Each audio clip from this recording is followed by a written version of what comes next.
Kirby is the most lovable and potentially the most popular character among casual players in Super Smash Bros. Melee, which is no surprise due to his infinitely charming and innocent demeanor.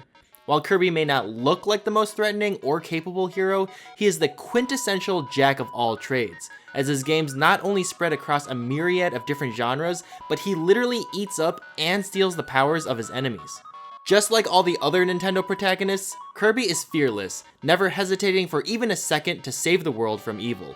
Yeah, he may look like a cute harmless puffball, but he can definitely kick butt in Smash. Or can he?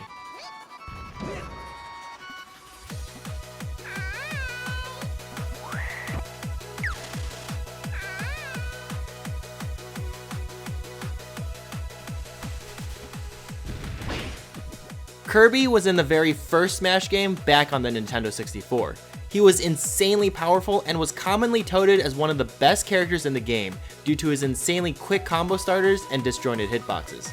In response, along with Ness and Pikachu, Nintendo toned Kirby down for Melee, but in Kirby's case, they may have gone just a bit too far. His powerful grabs that he had in 64 are now among the worst in the game. His up and down throw barely combo into anything, and his forward and back throw don't even work. Kirby's throws are the only ones that can be broken out of mid-throw. None of his KO moves are left in the game, his smash attacks are now a complete joke, his back air doesn't send you anywhere, and the arguably strongest move in Kirby's kit, which is his up air, is not only somewhat awkward to connect with, but is far less powerful than many of the other characters' killing moves of choice. He's completely lost his combo game, as his forward air now hits you away, and most of his attacks don't even have enough hit stun to follow up on properly. On the plus side, Kirby still has multiple jumps, which kinda leave you hanging like a wet towel, and he can be hard to hit due to his small size, but other than a few cheesy tricks and just plain old fundamentals, there's almost nothing left to be salvaged here. Anyone who's played Melee has seen the classic strategy, where Kirby jumps to the top of the screen in order to crush his opponents beneath him. However, once you get past beating up your initial group of friends and finally get to a tournament, the competition becomes much less forgiving. Instead, you'll want to focus on Kirby's best assets, which include his quick tilts and his small hurtbox. All of his tilts have quick startup and decent range, and crouching low to the ground makes him extremely difficult to hit, as he can even duck under a lot of characters' grabs. As much as this sounds like a newbie idea, rolling around is actually a pretty decent strategy for Kirby, since it has decent horizontal speed and is a way for him to get close enough to use his tilt attacks. In the air, Kirby's back air is one of his best moves. It's a lingering attack with fast startup and a strong hitbox. However, Kirby can't approach someone with it as easily because his back will be turned to them. In those cases, forward air can be a decent alternative, although it is weaker and less reliable. In general, Kirby's best ways to win a match is to get them off stage and edgeguard them. Back air, down air, and of course his inhale technique can all get more efficient kills than trying to KO with his weak smash attacks. Kirby was voted multiple times to be at the complete bottom of the tier list. That's right, most of the community believed that he was unquestionably the worst character in the game. However, in the eyes of many top players, this is no longer the case. Various Kirby mains have had decent tournament results, and for the most part, Zelda, Bowser, Ness, and a couple others actually have worse overall results. While this could be due to people simply liking Kirby more than the other characters, and therefore having more people to discuss and develop Kirby strats with, and have more chances to go further in tournaments, it's also possible that Kirby's just plain old better than those other characters.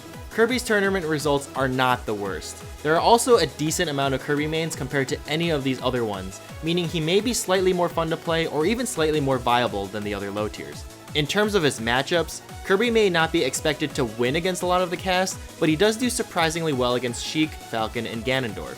These in particular have trouble hitting Kirby with their aerials, and their ground moves frequently get CC'd and trade. Who was it? I think it was like Nation, would always make a thread. And it's like Kirby versus Ganondorf, $20. Really? And he would always win. I think Nation said he's undefeated against a Ganondorf. I've never seen this matchup, so I imagine Ganon just wins because he's a better character. But Kirby's small. It's kind of didn't people think Kirby was kind of okay versus Falcon for a while because he's just tiny and he could just duck? Oh, that's true. Yeah. Kirby actually does okay against Falcon. Fox, Falco, and many floaty characters like Samus and Peach are among Kirby's toughest matchups. Fox can kill Kirby off the top at super low percents, and is one of the few characters that can grab a crouching Kirby.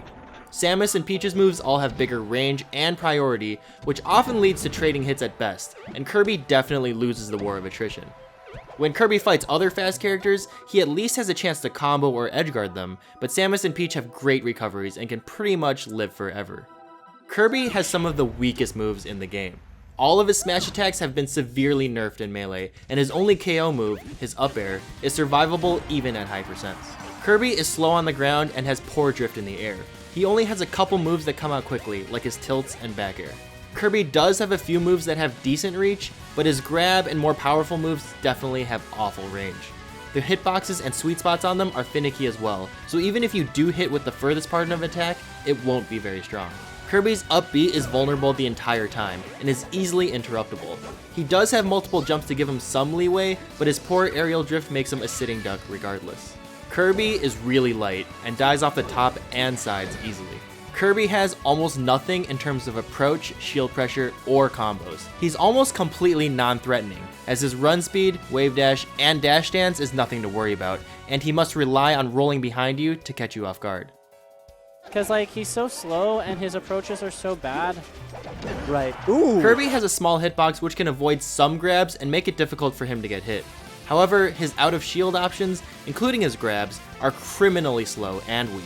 And even though he does have a few defensive options, they oftentimes can get beat out by other characters with superior attacks. Kirby is your main if you think he's one of the most powerful characters ever on the N64. You want to be creative and figure out strategies on your own rather than copying other people. You just feel like playing a low tier. You want to make people feel bad about their lives, worse than they already do. You want to be more famous than you normally would be if you had made someone else. I honestly don't know. If you want to beat the Crimson Blur.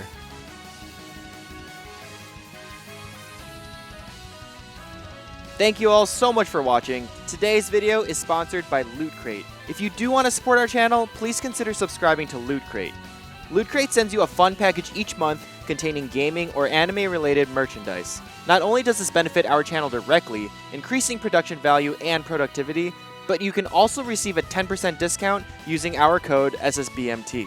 This month's Loot Crate gaming theme is called The Wild, which includes merch from The Legend of Zelda, World of Warcraft, Metal Gear Solid, and Pitfall, so be sure to check it out.